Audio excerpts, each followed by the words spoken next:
we're all born into Addams Family. Actually, there was that television program years back called the Addams Family.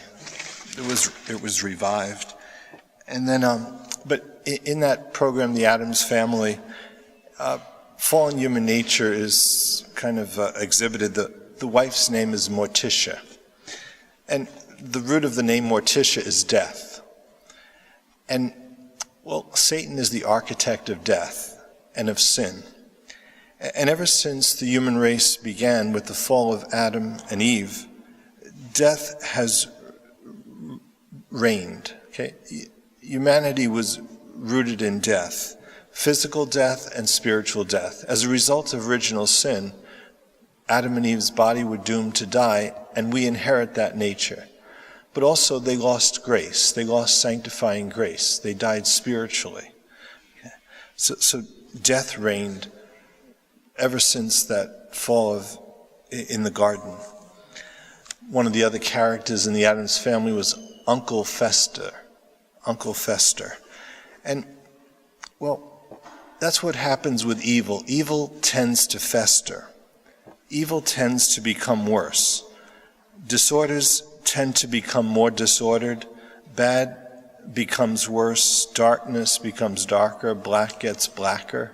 Okay? Without some outside intervention, it's kind of just a festering of evil that takes place. A couple of the other characters were Cousin It and Thing. The tendency of fallen human nature is to objectify people. One philosopher says that it's the objectification of man, treating human beings like objects.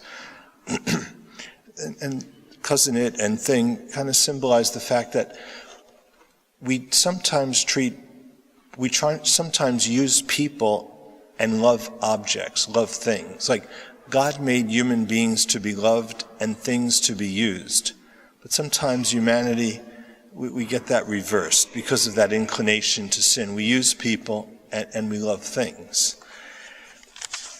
And so after this, we needed outside intervention. God wanted to push the reset button for humanity. But in order to do that, he needed a new Adam.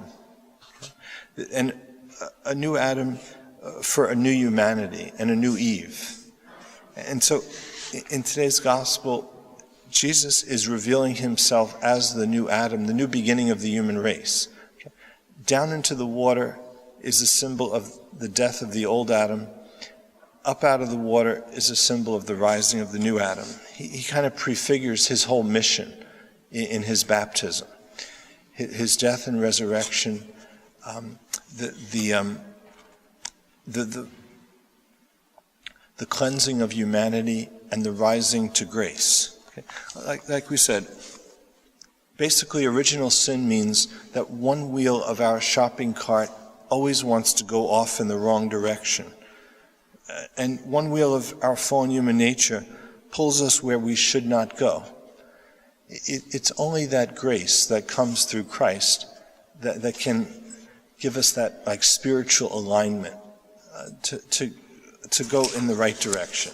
Like we said, without that outside intervention that comes through baptism, humanity had no hope. And the gospel means the good news. The good news is that we have hope.